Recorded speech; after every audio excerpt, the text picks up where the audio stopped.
You ready? Okay. Let's do it. So let's jump in. First and foremost, it's been amazing to meet you in person. And I'm so excited to chat further and hear all about your background. So let's just kick off the conversation that way. Yes. Fill us in on the details. All right. Well, my name is Jacqueline Zenere. I am a celebrity stylist. I have been in the business for about 30, blah, blah. I'm going to say about like 14 years. Can't do math. And this is why I'm in a creative, yes. Yeah. This is why we're in a creative career. I used to be an editor. I used to live in New York for a good decade. And then I moved here and transitioned to celebrity styling. And in that time, I got to work with you, which has been so much fun because honestly, so great. I love just collaborating with writers and hearing what their point of view and what's going on in the marketplace and them asking us like how we're interpreting it. And I've just loved working with you. No, well, thank you. And I've loved working with you too. And it really is so nice to hear like your guys' side of everything. Yes. Be able to pull in holistic quotes versus, I see the editor girlies at press dinners every week, and I know all of our takes, but it's so nice to hear from you guys. Yes. So tell me about, you were editor in New York. Yes. What was that like? Give me a bit of a rundown, but then I also want to know what made you want to make the move into celebrity styling and come out to LA. So big questions here. Oh my gosh. Well, I was lucky enough to get a job out of school at W Magazine, which was such an incredible experience. My first day on the job was when Stefano Tonki took over and was unveiling the new W. No way. So it was just incredible. Iconic. It was, and oh my God. I came from Chicago, like you, I didn't really have an understanding of the media landscape, didn't understand magazines and the fact that there's a huge schism. So between advertising and editorial, I didn't really understand that they weren't a team and they all kind of operated as one. So I'd wanted to go to school in arts and my parents were like, no. No, it was like the craziest thing to be doing. Yes. What did you study? I studied, okay, are you ready for this? Agribusiness. No way. So I went to the University of Illinois, farming. So Illinois. Yes. I truly, my dad, was a trader and he helped me with the application. And I just I wanted to go into the arts. And if I wasn't doing that, then I didn't care what I was doing. So I got a job at W, but it was on the advertising side. Interesting. Yeah. It was so heartbreaking where I was just so close to what I wanted to do, but I couldn't switch.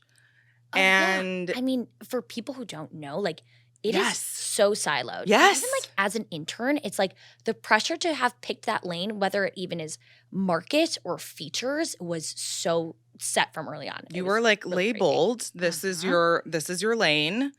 And they really keep it so church and state. And that was really challenging for me because I had been told so many times, it's never going to happen. You're never going to switch over, by really influential people. And eventually I did. And you made it happen. I made it happen. I was not taking no for an answer. I did some crazy ass shit. Hell yeah. I really did. Oh my God. Okay, well, how did you make it happen? So I started writing letters. We had in-office, Condé Nast, in-office mail. Started writing handwritten letters to the fashion directors of all the magazines. That's how I got my first job. Stop! Yes, I did the same damn thing. Yes, I was editor-in-chief of my fashion schools magazine. Stop. Took hard copies, handwritten letters, and sent them to every fashion director. And that's also how I got my interviews and jobs. You know what? The written word, it goes a long way. Power. And it's so out of date now. No one's using it. And I was like, I've got to do something different to stand out. Yes. And it worked. And I had a lot of meetings. And it wasn't until Meredith Melling-Burke, who was the fashion market director at Vogue, sat me down and said, I went through this. I started out in advertising. And she's like, you're never going to go from advertising to editorial. You have to leave and kind of be reintroduced. Interesting. And I was like, okay, well, how do I do that and make money? crazy that you're literally already in Condé I was Nast. in the building. Yes. In you the were building. In the building. I was like I was so close, and it took me, then I started going further because I was like, I'm not getting the answers I want. Mm-hmm. I found, I'd met James Aguiar. Oh my gosh, yeah. Is the fashion director of Modern Luxury. Mm-hmm. He was the fashion director of Bergdorf Goodman for many years. Mm-hmm. And someone along the way connected my name, someone of my freakishly like outrageous outreach. Someone gave him my resume and was like, come and be on set. I'd never been on a set before. Oh my gosh. I took a day of like a sick day at work. And my bosses were totally like, they were so lovely. They were like, oh, just, go, whatever. I love the tenacity. I know. Hell yeah. Why not? Why not? Yeah.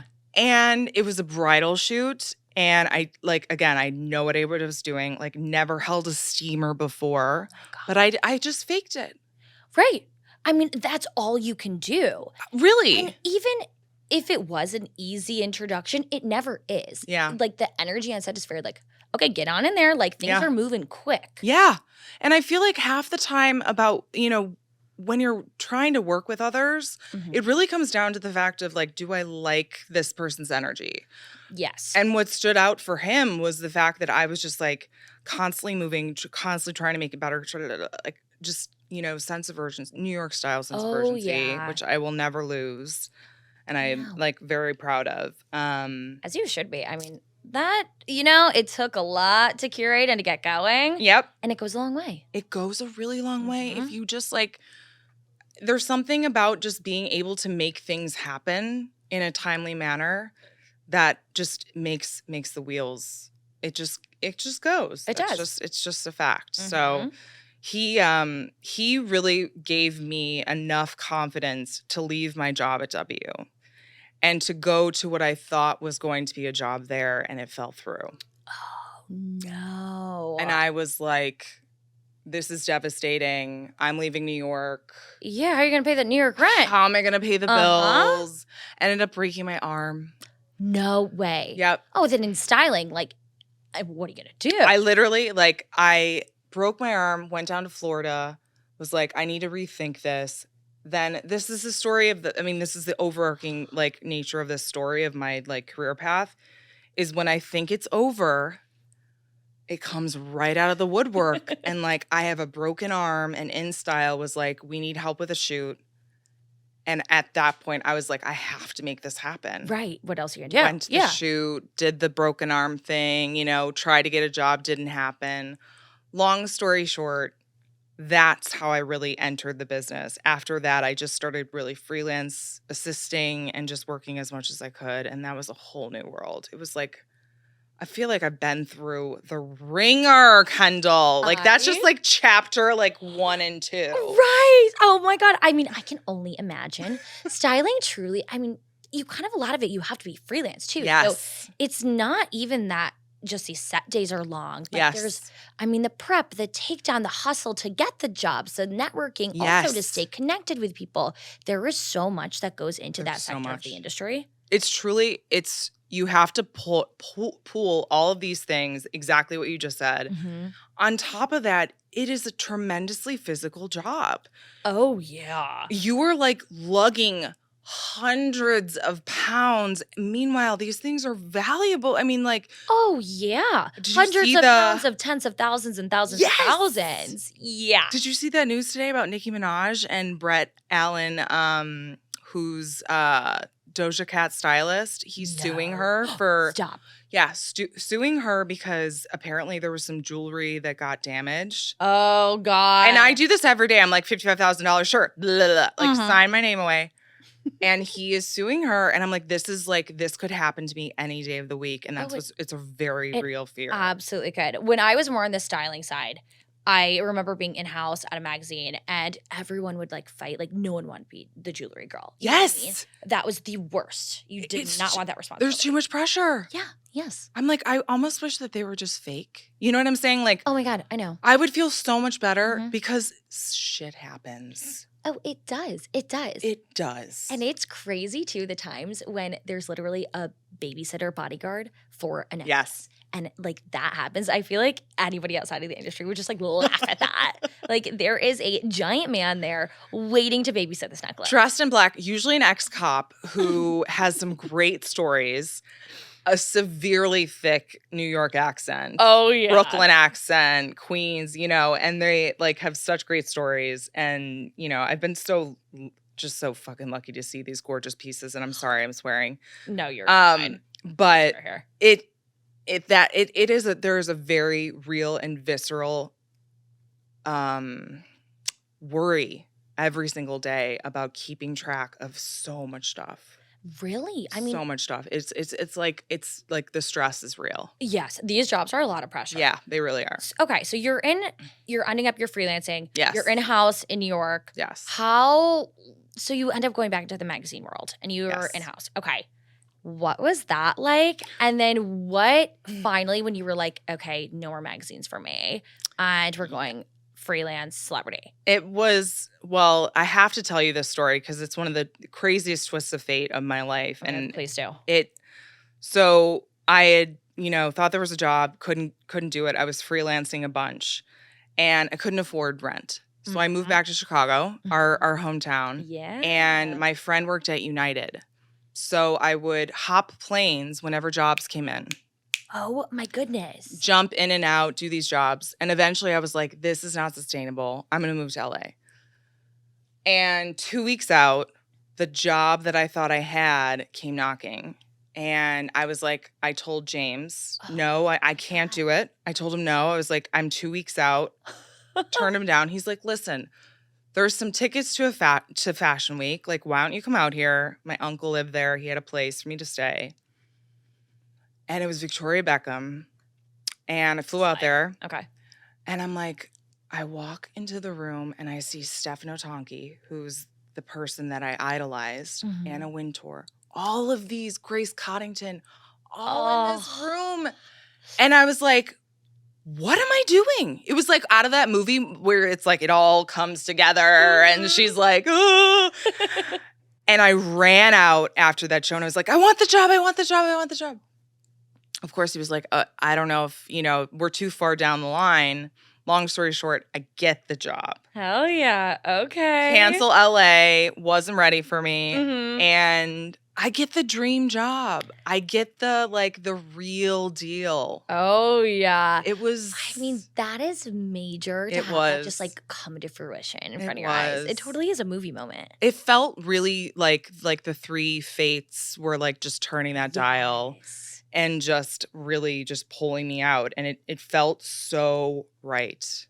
And it was love that. It was a wonderful 5.5 years of exploration, education.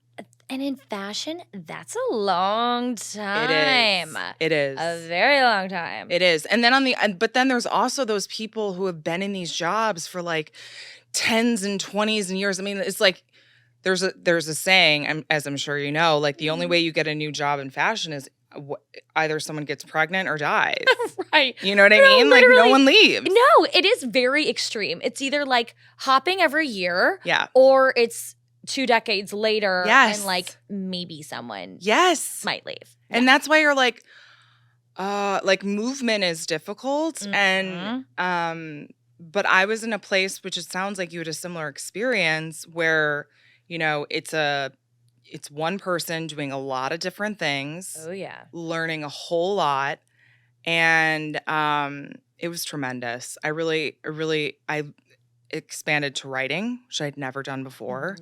I grew from a market editor to the style director. So I was in charge of all of the covers. So amazing. Coming up with a concept, coming up with casting the models, the photographers, just soup to nuts, everything down to the font. Oh, yeah. Which, I mean, it's just invaluable experience. Yes, it really is. You can apply that, of course, cliche, but you can apply that to so many things. It takes you different places. Yes. Even just has you do your own job better, too. Yeah. You're on set and understanding why each person is there and what they're doing, and how you can better help and make life easier for everybody. Yeah, and truly, it was when it's very strange to be on set after planning these shoots because you're the stylist, you're the art director, you're kind of the producer. You're so many different things. And I, looking back, I was like, God, I was in my, I'm 35 now, but still I was in my early 30s. And like, it must have been a little strange for other people to be like, who is this? Oh, I know. But it was powerful. I felt so powerful and in control. And to be an artist and to be able to execute is a really good feeling. I think the best feeling. It's really hard to find. And anyways, it was a beautiful experience. And then the job just dissolved. It disappeared. As it goes in media. As it goes in media. Literally. The sad, sad song. It is the sad, sad song. In reality, and it's like so at the point where I feel like a lot of us are numb to it. Yeah. Just like, okay. Like, InStyle's closed. Oh, yeah. Who else? Like, Bye, paper. Yeah. Bye. Like, just these like titans of taste and influence are just evaporated. Right. And I feel like with that, it kind of pushes people in other directions. Yes. And sometimes that might just be, hey, like I'm going to copy. But it also opens these other doors where I feel like for me, it's like media. What are other forms of media? What else is cool? What else is working? Or how can I apply it to celebrity or styling? Yes. Which in that aspect, you end up kind of soaring in a good way and picking up from all those ashes that happen. Yeah. There was a huge transition. I really thought that was my career for the rest of my life, naively. Mm-hmm. And spent a lot of time trying to get another job within the, magazine bubble. And it didn't pan out. And I got so lucky that Olivia Palermo came knocking on my door. And she really picked me right off my feet and gave me that kind of this, when you are so passionate about what you do, your self-identity gets wrapped up into it. Oh, 100%. And losing that was just like, who am I? Like, what am I? It was crazy. Oh, the biggest realization ever. I definitely went through that during COVID. Yes. I remember my mom said just something like so simple to me. And I was like, well, who am I without my career? Right. And then you're like, that was kind of a crazy thing to say, wasn't it? Oh my God. How did it happen for you? Mine was, I would say it was that time when I went freelance right before COVID. Yeah. And then focusing on styling and writing during COVID. Those were the two things that really went away. Yeah. And I was all of a sudden I was young when this happened. And felt like I was like, oh my God, I built this whole freelance business. I'm doing incredible. I'm paying for my own apartment in New York City on my own dime. And then to see it all vanish before my eyes. And I mean, instant. And I was a workaholic, as so many of us are in this industry. Mm-hmm. Even through college, I skipped study abroad. I went straight into was graduating early, get to New York. I'm here. Wow. That was it. And so it was one of those things you were just like, oh my God, why was I working that hard? Yeah. For what? Yeah. And who am I without this? Yeah. It's like you're just in this massive ocean, just kind of floating and trying to find shore. Mm-hmm. And I thankfully found it. And I was in survival mode, Yeah. I was like, how it is in New York. I have no money. Of course, I didn't get any severance. No, of course. Of course. And, Olivia was launching her brand, her editorial website, and also her label. Mm-hmm. And she needed help. And, she's never had a stylist, classically. So to be able to kind of infiltrate that incredible style lexicon that she is, so impeccable, was just such a wonderful soft landing for me. That's a great way to put it. Yeah, it really was. I have to say too, she was my style. She's everything. Oh my God, everything. It was so great. Looking up to her for style inspo. Yeah. And on top of that, she is a sterling person. That's the only, the best word I can put it. She comes on set, she finds out everyone's name, it's just a wonderful experience. That is so sweet. And she's just like elegant, head to toe, like Grace Kelly level, that whole, it's really cool to be around. Very, very cool. Yeah. That's an amazing place to have landed and taken off from there. It was great, but I couldn't afford to live. Let's be real. I couldn't. Yeah. It wasn't like I just wasn't getting enough work. And so once again was like, I think this is it. I think I'm going to kick it and move back to Chicago for a bit. And I was like, I can't just give up.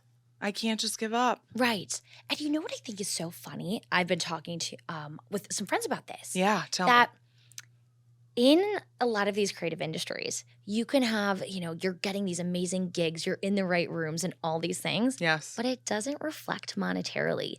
You can be considered so successful, but monetarily it doesn't show. Oh my God, if I could write a book, it would be about the constant irony of my life. Like, right? I'm holding $100,000 worth of jewelry, but I'm worried about buying toilet paper right now. You know what I mean? Like, that has been my continuous, I've had so many instances where I'm just like, how is this possible? No, it is insane to me. I'll be sitting there like, you have caviar at a Preston. Yes. Like one of the most coveted restaurants in New York. And then you're like going home to McDonald's. Yes. Yeah. Like it's just like, it's absurd. It truly is. It's absurd. And I would have it another way. Let's be real, Kendall. We would. We would love the cash that comes with it. But it's absolutely would. It's, I digress. It's a fun little, yeah. Yes. Okay, so you ended up making the move to LA. So you went back home, but you're here now and you're absolutely killing it. Oh my God, thank you. It's been I was really, really privileged enough to get attached to Wall Group, which was when I was still I felt like floating in this kind of abyss trying to like grab hold, and it was a name and a really, really impeccable name. So absolutely. But looking back on it, I had no idea.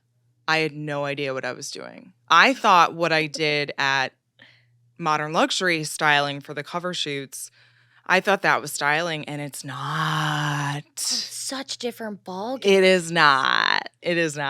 What are some of those differences? Oh my God. I feel like I barely know much about celebrity styling. It is like this whole other world. Yeah, the most simplistic way of putting it is like you're working with celebrities who are wearing pieces like in one instance for 20 minutes versus like 20 hours.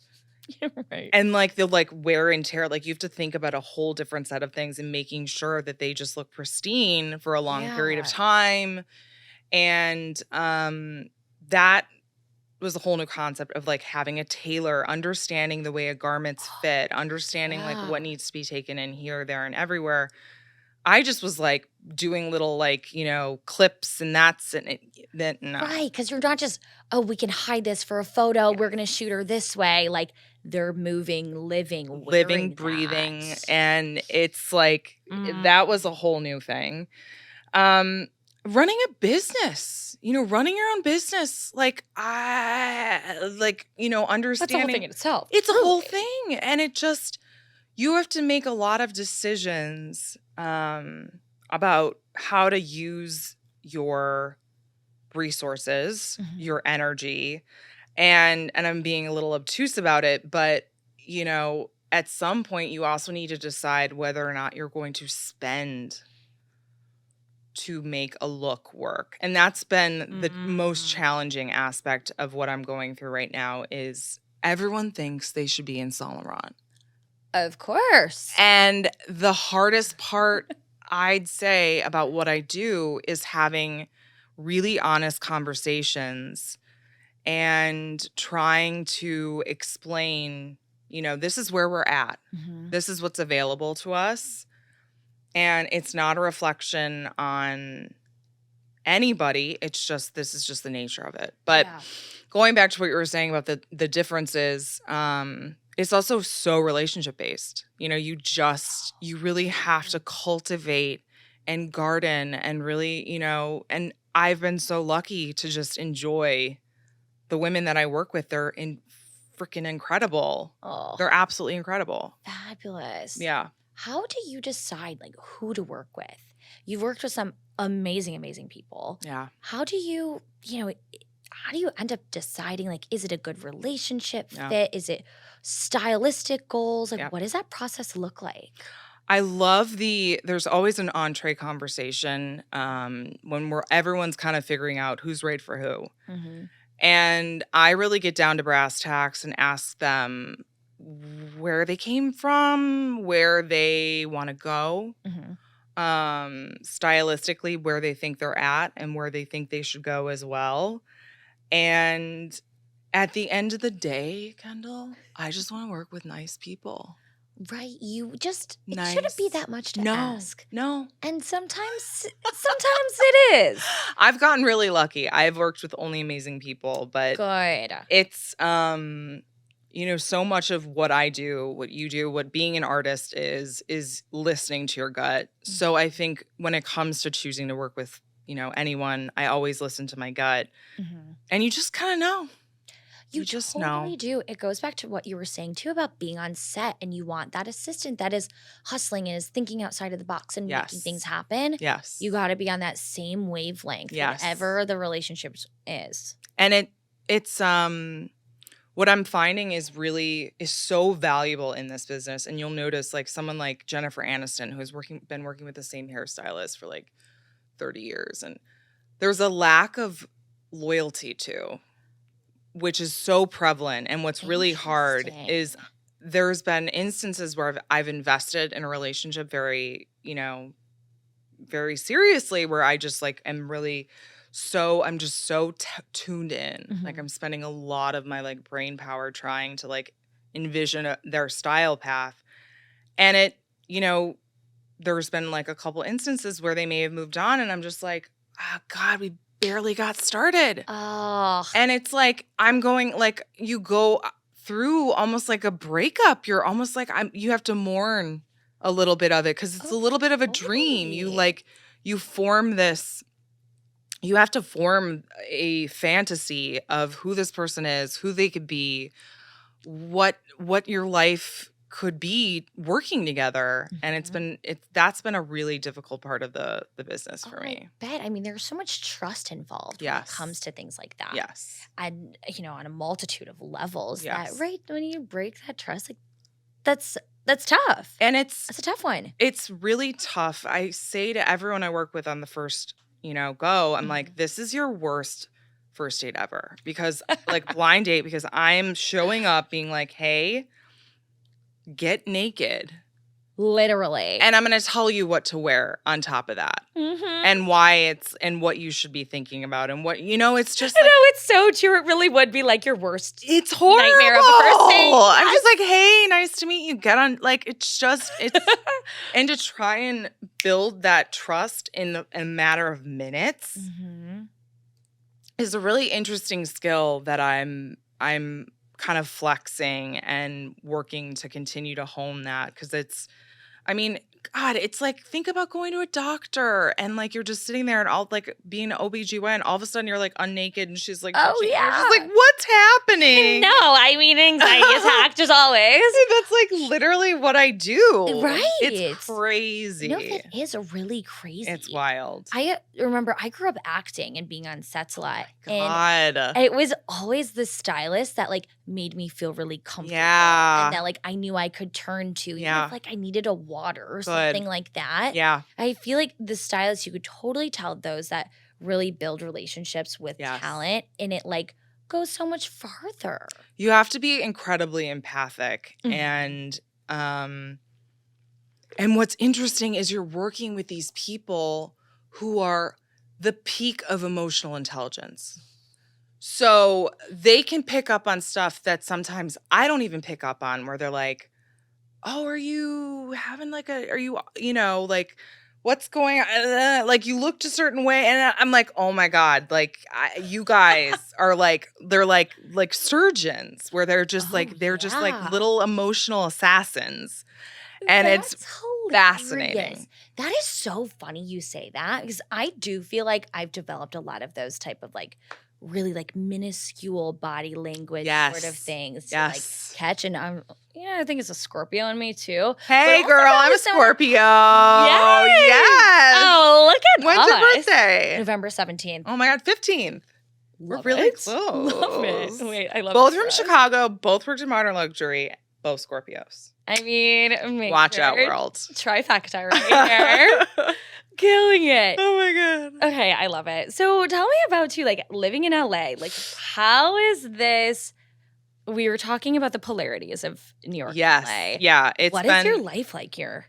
It is the antithesis of New York. It's just it's everything, and that's what we were saying earlier off air, is just that New York, everything that New York has, LA doesn't have, and vice versa. And here I'm home a lot. I spend a lot of time with my dog, who I absolutely adore. And working. I'm working constantly. I mean, that we both share that. But when I'm still, really trying to make an imprint on the style landscape. I thought when I came here, I was like, I've been in the business for a while. I'm like, we're just growing. Like, no, I had to start from square one. It's almost like a completely different industry. It is. And I was like, I'm glad I didn't know, because I think I would have had a harder time. But I was like, what's going on? Why is this so this is like I don't understand. Like, I'm having to start from square one. And as you know, it's crazy. Relationships are everything. They are. Absolutely. Oh, it's so funny. I was just at lunch with a couple editor friends, and they're all based out here. And we were like comparing, like, oh no, the rep for this is this and this. And I know her. And it was like night and day. Yeah. Like all of a sudden I was like, oh no, you don't deal with this contact. You deal with this contact. And I'm like, oh, I don't know who you are and what's happening. And the life here is, doing my job is certainly a lot easier. Living in New York, trying to go to set, calling Ubers, getting declined, like, oh God, yeah, spending hundreds and hundreds and hundreds of dollars on messengers, and it's just incredibly difficult. That being said, there's a level of professionalism and and just like I'm very much more in tune with the way New York is. Here it's strange. It's like it's so relaxed and casual that it almost verges on personal. Yes. Have you had that experience? I had to. It's almost like really strange. Like, I can't believe you would say that to a colleague type of thing. It's shocking. And yes, and I'm like, I can't tell if it's nice that you feel so comfortable around me, or is this like borderline really weird? It's really strange. Like, it goes from, okay, I needed this back yesterday, to like, I needed this back yesterday. I can't believe you would hold this. This is so X, Y, and Z, X, Y, and Z. I'm like, whoa. Like, where did this come go? Like, I'm not hurting your firstborn here. Like, no, we'll get there. Like, that was a strange culture shock for me, for sure. It feels a little bit more like drama, like girl drama. It is girl drama. Yeah. And it's like, weird. let's all just like, we got a job to do. Let's get it done. Let's enjoy ourselves and be kind and, work together and move on. But that's a little strange. It also was, getting to understand where I go to get the clothes. You have to, build a whole new Rolodex of where to go. Which is really strange experiences. A lot of these places are like in people's apartments. Really? Yeah. So you'll just weird. be like, you'll be like showing up at this like random street, like in the back. And then you walk in and there's like tons of like couture gowns. And you're just like, hey, come on over. It's really strange. Like, not like, of course, the majors, it's different, but a lot of these showrooms, it's really personal. It's like at people's homes in their like back house. And you're just like, what am I doing That is like here? next level personal. It's really strange. Fascinating. Okay, it is. Interesting. Yeah. How do you find sanity in all of this? Because I feel like, especially in styling, you work crazy hours. There's a lot of moving pieces and personalities. Yeah. What are some things that you do that like curates your mindset and finds sanity in it all? I'm going to be real with you. I'm in like, you caught me in a really, I'm pretty down in the dumps right now. This writer strike is. Oh God, yeah. Is really tough. And the writers can file for unemployment. Some are, I'm not sure, but all of my jobs, most of them have just dried up. Right. And because now actors are standing in solidarity. And I, in the effort to kind of, get a client roster and get some momentum, decided to extend myself and rent certain designers for clients, especially who are really like name brand focused. So making a profit has been challenging. Yeah. And then you're dealing with places like Paramount where they're like, oh, we'll pay you in 3 months. Which is so insane. So I am, like you were talking earlier about the dichotomy of working, we eat caviar at like Precious, but I'm not kidding you. I am Ubering right now. I sign up to Uber. Oh my God. Because you know what? I need to survive. Yeah. I did not come this far and sacrifice this much to just give up and go down because of a writer's strike. No, hell no. So my sanity right now is I'm a little like, it's crazy. Like I'll be one day I'll have like, gowns and beauty and, Yeah. like just so much. All And the then the things, next yeah. day I'm like, I'm picking up someone and driving them to like the gym and they're like sweaty. And it's just like, how? The duality of that is It is just crazy. It's incredible. And like honestly, again, like the tenacity and like good for you for making it happen. I'm really proud that I'm like a lot of people doing wouldn't. it. Yeah. A lot of people There's would a lot of give up. people who wouldn't. No, exactly. So that's amazing. I was wondering how the writer's strike was affecting everybody else because it's a holistic, it's a whole food chain and it goes on and on. And it it's truly like one does. domino falls. They all do. Yeah. And we don't, there has been some progression in the strike, but it's not where it needs to be. It could be tomorrow, could be next month, could be 3 months. Like they're saying it's going to be this entire summer. So my sanity is really, it's a little confusing to be honest, but there's been a couple girls who also moved from New York to LA who are still hanging on by a thread in the media world. One of which is actually in print out here, and we get together and we just are able to just like laugh about it. Good. And really just kind of like let loose. And we used to have succession parties and now they're over. I know. I'm so sad. Oh. They were the best. But oh my God, there could have been some better fashion choices on that show, to be honest. For sure. But yeah, I really want to get into dating and like expanding my lifestyle, but it's hard when you're in survival mode. Oh, absolutely. I totally agree. When it's survival mode, it's really like, hey, this is all that's in front of me. Yep. And it gets to be like it affects creativity too. Yeah. And I think looking at your life as a big picture, because you're so focused on like what's next, and you can't see further than that one step in front of you. Yeah. But then it's tough because for making things happen or moving strategically, you have to push yourself. Yep. And finding the balance in that, I think, is just the never-ending struggle. It's never ending. But I look at life overall and what this whole career path exploration is just getting to know yourself, getting to know what you're capable of, getting to know and learn. You learn more and more, as you go through and come up into these challenges and failures. Like yesterday I had a total failure. Like I truly had a fitting and I had an intern who was helping me. She left a bag behind and they were my selects. Oh, of course they were. Of course. Like of all the bags. No, couldn't have been anything else. And I show up to this fitting and I'm just like, thankfully I pulled it out. Like that, I got lucky. Thank you, whoever is looking out for me. Right. But it was a failure. Today I tried to tie a Windsor knot on someone and I couldn't do it. Like I fail all the time. But you know what? At least I'm trying. At least you're trying. We have to give ourselves both credit for like going after. I mean, we came from people who don't know the Midwest, like, it's that place in between LA and New York. Right. Right. Over there. Like, we didn't have the exposure to the worlds that we now inhabit so much. And it took a lot more just to break in. I mean, Right, you just remember, learning how did the you break landscape. into the business initially? Oh, good question.